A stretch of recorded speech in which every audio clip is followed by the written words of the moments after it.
Всем привет! Если бы выборы что-то решали, их бы давно уже запретили. Или, как говорил Марк Твен, нас бы туда не пустили.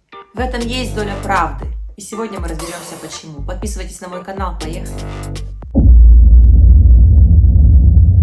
Сегодня практически во всем мире мы можем наблюдать неравномерное распределение доходов и вечное противостояние довольных, недовольных, согласных и не очень, которые возлагают надежды исключительно на смену лидера или выборы очередного президента. То есть их что-то не устраивает.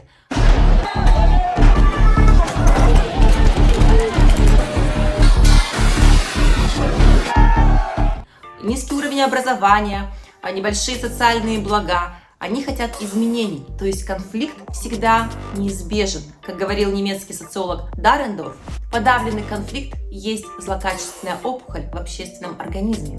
Политтехнологами давно уже выработаны инструменты для сдерживания нарастающего недовольства или организации санкционированного выхода недовольства населения. Впервые теорию замещающего клапана, как она называется в науке, выдвинул немецкий философ и социолог Георг Зиммель. Он считал, что недовольство населения должно вымещаться на замещающих объектах. Для этого в различные времена служили публичные акции сжигания ведьм или легальные дуэли.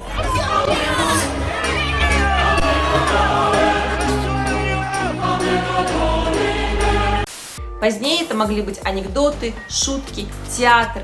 Например, самый главный идеолог нацистской Германии Геббельс поощрял политические анекдоты, считая, что они дают выход опасным чувствам. Сегодня в качестве замещающих объектов могут быть использованы различные программы и развлекательные ток-шоу, где зрителю позволительно чувствовать весь спектр негативных эмоций от возмущения до злости по отношению к главному герою. Каким ток-шоу является «Дом-2», например? Ну нет, может быть, не будем обижать «Дом-2», пусть говорят, есть же фанаты, да. Грязная свинья!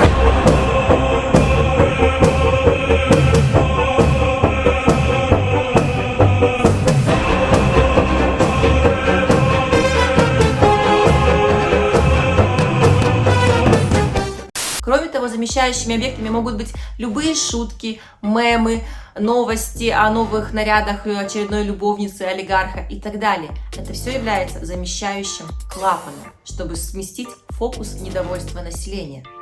Стоит вспомнить художественное произведение Брэдбери «451 градус по Фаренгейту».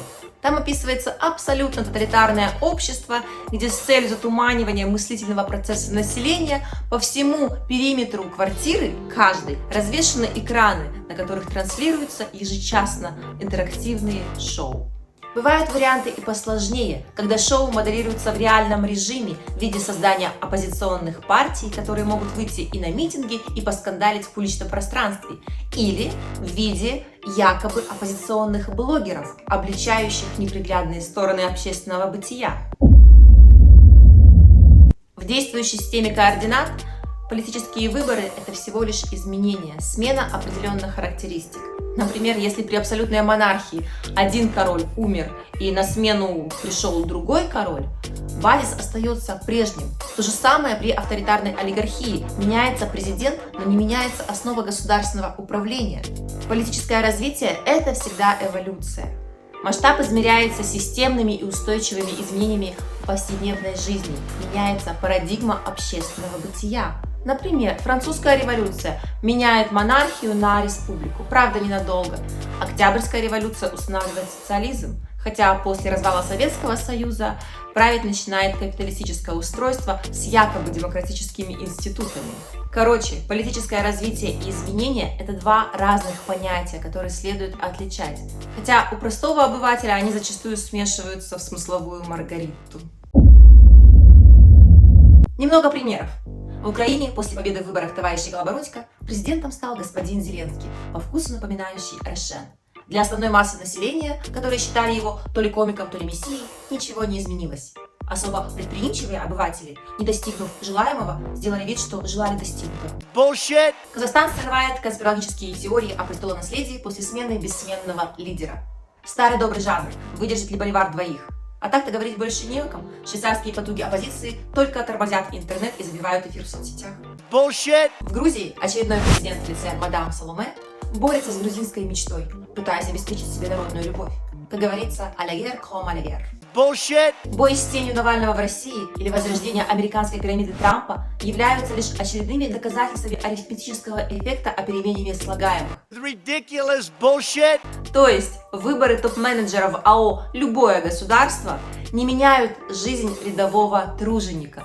Условная смена правительства не имеет существенного значения, если при этом не меняется политическое устройство государства, с которым вы условно заключили общественный договор на свое счастливое будущее.